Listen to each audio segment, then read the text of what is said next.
Hello mga lods, dito na naman tayo, magpalitada na naman tayo mga lods. Ito yung gagawin ko ngayon, palitada sa gilid ng ano namin na tiles, yung mga siroho na pinagtabasan. Ito na guys, palitada na tayo. Mga basic lang na paghalo ba, ganito lang. Kunting tapal, tapos maya maya pag tigas bubulihin siya para hindi siya magkapak.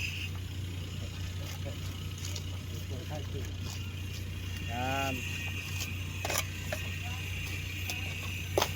Tapos kailangan yung halo mo katamtaman lang para maganda pag tapal mo,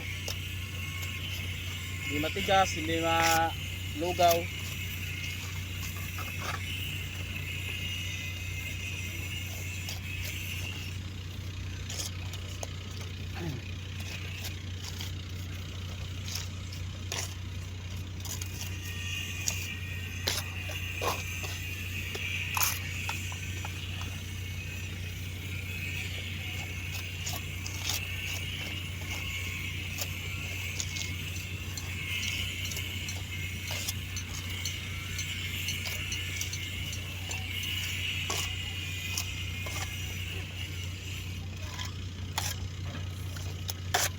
Tapos papalo na rin ako at saka pa-subscribe siya ako mga guys.